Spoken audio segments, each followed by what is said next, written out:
Imagine you're having a super stressful day and you drive yourself to Starbucks to get yourself your favorite drink, a caramel macchiato.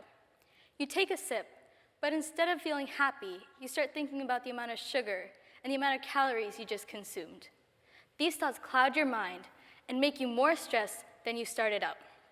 Sadly, this feeling is common among so many teenagers in the world today. We just conceptualized an idea called diet culture. So what exactly is diet culture? It's the idea that our appearance and our body shape matter more than our physical, emotional, and psychological and general well-being. While diet culture is awful for teenagers today. It takes an enormous toll on their mental health and results in negative self-talk, poor self-image, low confidence, and often results in an all-or-nothing mindset, taking them to extremes in terms of their relationship with food. This toxic relationship often leads to eating disorders, such as anorexia, which causes people to consume low amounts of calories, causing a lack of nutrition, and it's often paired with overworking the body through exercise. One of my closest childhood friends struggled with anorexia for a long time.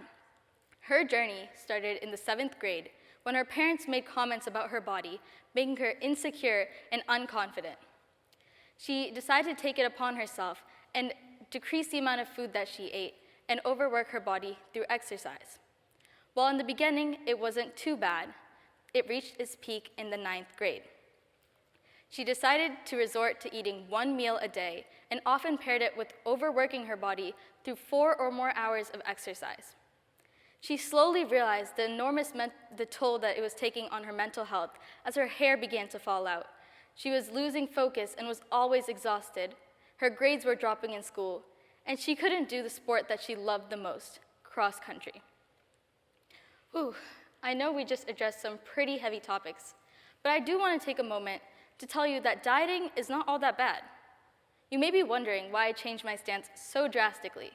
Well, it all lies in the difference between dieting versus diet culture. So what exactly is the difference? Diet culture is limiting your food versus dieting, which is regulating your food. I know they don't sound that different, but hear me out. Dieting is the idea of what you're eating versus diet culture, which is how much you're eating. I want to talk to you today about my experience with dieting.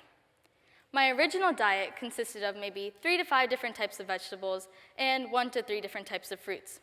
Along with the healthy part of my diet, however, I used to eat a ton of junk food, such as chocolate, donuts maybe every once in a while, and my personal favorite, ice cream. While I was an avid dancer, I didn't really care about what I was eating much, as long as I had the energy to dance.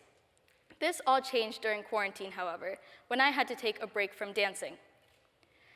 I noticed the toll it took on my mental health, as I was so lethargic, I couldn't do anything, and I couldn't bring myself to do even the basic stuff I used to do around the house before.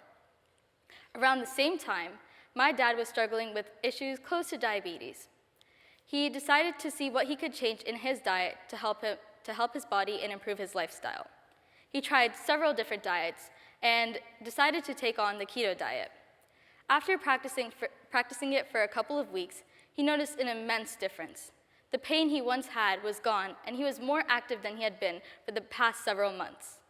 Noticing this difference, I wanted to experiment on myself and practice a different diet to see how it would help me and how it would change my life. I decided to eat maybe 5 to 7 different types of vegetables and 3 to 5 different types of fruits. But the hardest part was cutting out all sugars. After a couple of weeks of practicing this new diet, I noticed an immense difference. I was able to run much longer, bike for nearly 2 hours straight, and the most amazing part was that I was able to dance for maybe 5 hours or more with small little breaks. I learned so much from this experience, but the biggest thing was that not every diet works for everyone. I defined what was best for me and what was best for my lifestyle.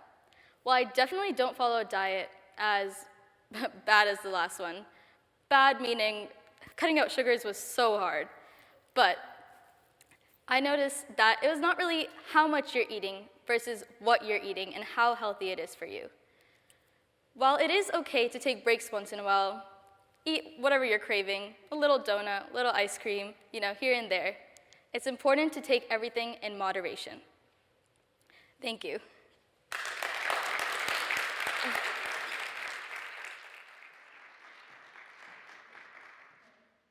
Quick question for everybody. Before I leave, I do want everyone to take a moment and ask yourself a couple of questions. Am I eating enough? Am I eating healthy? And am I exercising enough? Thank you.